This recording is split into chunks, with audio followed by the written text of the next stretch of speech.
G'day guys, welcome to the channel. Today's video is quite simply, quite easily, why an SUV? Well, a hint, I'm sitting here at the moment right now at Kennard self-storage, having just completed a vital personal administration task, and one that probably couldn't have been done without the SRT here behind me. So yeah, today's video, why an SUV? Why an SRT, and what's its pros, and basically why would you want to buy it? Alright, without further ado, let's get in the big pig and get the fuck out of here. Okay, so here we are leaving self-storage, and let the story commence on why I bought an SUV. Well, of course, the main topic of this would be, why did I buy a Jeep SRT SUV? And those two questions combined make for one very short, simplistic answer. First one being, why an SUV? Well, why the fucking hell not? It's 2023, and I've just completed one task for the day, as I will continue on now to do one more task before I head home, both of which have required me to do that in a vehicle that has some cargo carrying capacity. So there's the first part of that question answered. Why an SUV? Well, why the fuck not? They are just too practical. That's it at the end of the day. Other than that, over the road there you can see some utility vehicles. Well, I don't want a utility vehicle. I want a sports utility vehicle, which is traditionally, well, there's three in a row, bang, bang, and then another bang. I don't care if it's got dual cabs. I don't care. I want a covered, enclosed, station wagony type sort of a car, bigger than what we've got in front of us, which is a WRX, which obviously only leads you into the four-wheel drive size cars, which are commonly referred to today as SUVs. So that's done. That's the part that's a no-brainer. SUVs are common. It's pretty self-explanatory. Sports side. Well, the sports side of SUV, which and we'll do a separate video on what is an SUV. That's a separate video altogether.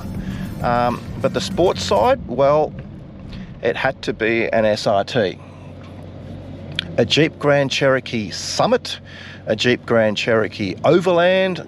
I think there's also the Limited. If you want to keep it within the Jeep Grand Cherokee family, they are four-wheel drives. They're dedicated four-wheel drives. I didn't need a four-wheel drive, although I did need a vehicle that has the ability to go off-road, that does have four-wheel drive. Or sorry, correction, all-wheel drive. There's another video again altogether. There's a difference between all-wheel drive and four-wheel drive. But yeah, I wasn't in the market for a traditional four-wheel drive. So Land Cruiser, Nissan Patrol, Mitsubishi Pajero, blah, blah, blah, blah. I wasn't in the mood for that.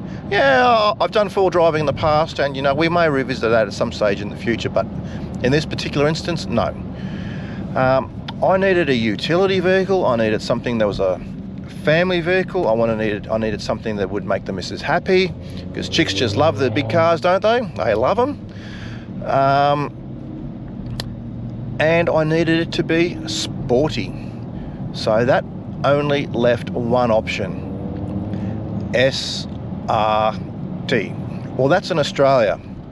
That's in Australia. The only other comparable cars to this would obviously start having European badges and extremely high price tags. We don't have the Durango. If we had the option to buy a Durango, I probably would have bought one. And I definitely would have bought a Durango SRT, hands down, no questions asked.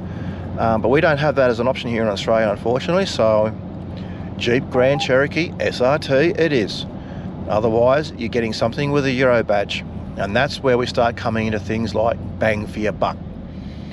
Okay, get ready for this. I purchased this vehicle, which is a 2015 model.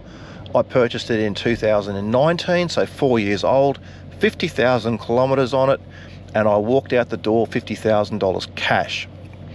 Now, as new, this car would have been just over 100,000, probably closer to 110,000 Australian. So That's still expensive for me. That's extremely expensive for me because obviously, as you could see, I walked out of a car yard, a dealer lot with a $50,000 vehicle. So this was never going to be an option in 2019 of me, for argument's sake, buying a 2018/2019 SRT. The 15 was the last of this model with the plasticky, bag and that type of cluster. The 16 obviously was a newer model. I could have bought a 16, but it would have cost me closer to $60,000 to $65,000. So that was out of my budget. So forget new for me. Forget new. So okay, you want to talk SRTs? Well, what about the massive elephant in the room? Let's do it. Trackhawk. Well, at that time, and we're talking, of course, here pre-pandemic, yeah. So I purchased this vehicle in 2019. 2020 obviously was the year the world turned to shit. So in 2019, this vehicle was still, well, I can sell this vehicle now for over 60. So 4 years after I owned it, even still today now, after, the initial 2 years of the pandemic really smashed everyone, I could still sell this vehicle for a profit even now today. Anyway, I digress, of course. So 2019, just at the start of 2020, because there was a couple that I was saving on my list and there was a couple that I was watching specifically, Trackhawks were just coming down to 100,000 Australian. So the 2018 models in 2020, so just over 2 years old. And there was one listed, used, private sale, not dealer. There was one listed for $90,000. Obviously that one sold. Now, that was still, as you can tell, having, judged what I said was the price I paid for this, 90 was still too much. But all things considered, best case scenario, perfect world, yada, yada, yada, I was thinking, give it another 2 years or so. Yeah, well, we all know what happened in those 2 years. But at the time, remember, start of 2020, give it another 2 years, maybe 3, which funnily enough brings us to today, the start of 2023 now. I was thinking by then, hopefully the vehicle, the Trackhawk should drop down to about 70, maybe even down to 65, because they're currently sitting at 90, so they've already lost. And the Trackhawks in Australia were $140,000 brand new. They've already dropped $40,000 in 2 years. Another 2 years, if they drop another 40, that brings them down into the sort of, 60, 70, sort of 60 to 75 bracket. So yes, yeah, that's doable. If we're getting down towards the closer part of 65, for argument's sake, if 60 is perfect, but I also get GST exemption, goods and service tax, which is 10%. I don't pay GST as a retired veteran. Now, that means a $66,000 car, I would be walking out of the lot. No stamp duty, zero GST. I'd be walking out with a $66,000 car for $60,000. So I said, yep, you know what? I think for a Trackhawk, I'll do it. I'll find a way, I'll do it. That never happened. And I can't remember now if I've mentioned it or not, but just in case I haven't, Trackhawks brand new were $140,000. So when you could buy an SRT for around 110-ish, Trackhawks were starting at about 140. Yeah, well, that's obviously not the case anymore. I think today the cheapest Trackhawk is currently $109,000. And there's even some guys posting upwards of $150,000 to $200,000 used. And I'm in the wrong lane. I should have been over there. It's all right. Well, I'll take the other way. Anyway, they are coming down again now, but it's a bit of a disparity between $109,000 and $209,000. So what an actual Trackhawk will sell for today, I don't know. But yes, in a perfect world, I would truly love to, and I certainly intended to, that's my little city of Liverpool up there. I'll live a bit off to the left. I certainly intended to upsize from a SRT to a Trackhawk. Probably not going to happen. Doesn't matter. Worst things in the world to be stuck with in an SRT, 392 cubic inch, 500 horsepower and SUV. And I will get more than 500 out by the time I finished with it. Once I cam it, possibly a forced induction, supercharger, obviously, Whipple, something along those lines. More than enough. And that's the other side of this question here too is, well, okay, we've already covered the utility part. You've been running around Sydney today doing shit with your back seats down. Yep, get it. That's a utility vehicle. You don't want a van, you don't want a minivan, you don't want a people mover, you don't want a utility vehicle. I won't say no to a Ram though. That's a discussion for another day. That's FCA. That's I'm quite up on Mopar no car. I wouldn't say no to a Ram.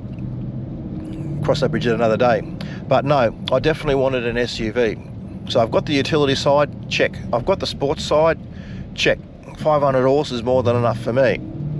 This thing gets up in boogies, don't you worry about that. I can have plenty of fun in this car. At the moment I'm driving it very sedately and very calmly because I've got my GoPro mounted to my chest. There's elastic harness around my chest, yada yada yada. I don't want the camera jumping and bumping and fucking flying all over the place. At least not while I'm doing this POV sort of shoot. But if I want to get this thing up on two wheels, ooh, yes baby, trust me. Stick this thing into sports mode or manual mode, but we'll give manual mode a miss for today, and stick the rotary dial into track mode, and you have yourself a very, very potent sports utility vehicle. I nearly said sports car, but well, yeah, I mean, the way I've thrown this Jeep around, I'll tell you right now, it is solid as a rock. It really, really is. You can absolutely pizzle the absolute shit out of these cars. Trust me on that. So even though it is a raised four-wheel drive platformy type sort of a car, woo, yes baby. Don't be surprised if you ever see a Jeep on two wheels around a corner or a roundabout. If it's silver, it may be me. So that ticks both of the boxes. I get to have my cake and eat it. And in today's day and age, what the fuck is wrong with that? Alright, I've got plenty of toys. I've got 5 toys, 3 bikes, 2 cars. My other car is a little V6 hyper hatch, Alfa Romeo. That thing is an absolute beast. So if I really want to get into track wanker mode, then I'll just go into my GTA, my little Alfa. But for daily driving and having fun and killing 2 birds with 1 stone, there's definitely a hell of a lot worse ways of getting around town than in a Jeep SRT. So the decision to purchase this vehicle, with a little bit of persuasion from the fucking the female sex, she did kind of nudge me in this direction. But once I fell upon the SRT through my searches, through the internet, through YouTube, etc., the search window narrowed very rapidly. Because I've already mentioned the prices, yeah? Well, you can buy SUVs from Europe, but I'm going to be honest with you here. They're not sports utility vehicles, they're utility vehicles that look like a car. Alright, an X5 with diesel or a Q fucking whatever, or whatever bloody cars they are, the Mercs, Beamers, Audis, whatever, that have turbo diesels and this and that and V6s and blah blah blah blah blah, all that sort of stuff. They're not SUVs, but we'll make a video on that at another time. What is an SUV? But they're not SUVs in the sense. But they do make SUVs. They just make very, very expensive ones. And here in Australia, most of them will probably be nudging closer to 200. Mid to low 150s, I guess, maybe even sub 150s, I suppose, for argument's sake, a Q5, a Q3, whatever. A Q7 is not particularly a cheap car. I think they now make an RS Q7, do they not? All right, so that thing will be upwards. That'll be upwards of 200 grand easy. Over? I don't know. I mean, don't quote me, but oh shit, yeah, not cheap. Definitely not cheap. And like I said, at the time that the Trackhawk was 140. An X5M, you know, with some options, would have probably been 170 to 180. So yeah, I can't afford a Trackhawk. Well, at the time, well, not even now. I couldn't afford it at the time of purchase for this vehicle. There was no way I could afford a Trackhawk, and if there's no way I could afford a Trackhawk, then there was no way I could afford a X5M. Not going to happen. Range Rover, not going to happen. So yeah, the decision to purchase an SRT was pretty self-evident. There just was nothing else out there even close. Not even close.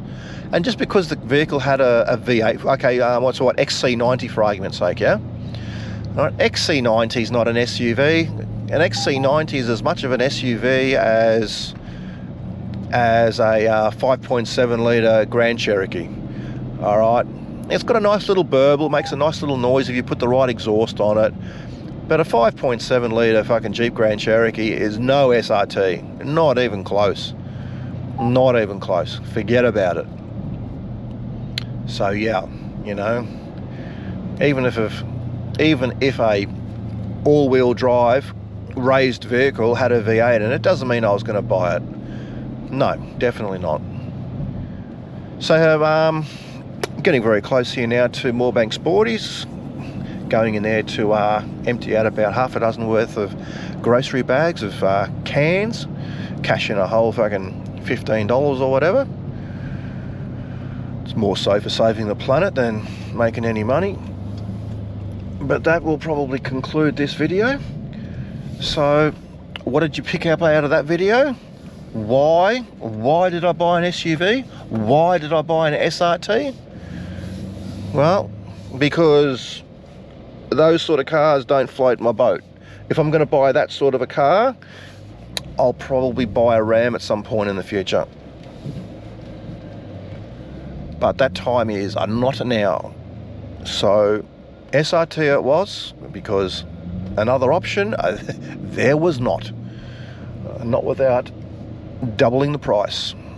And I don't see myself getting double the value. So far this vehicle has been impeccable. It has been treating me exceedingly well. I truly value my decision to purchase this car. I have absolutely no regrets, and I intend to hopefully get many more years of driving pleasure out of this car, with a few modifications maybe under there, and that's about it. It's more than enough car for me.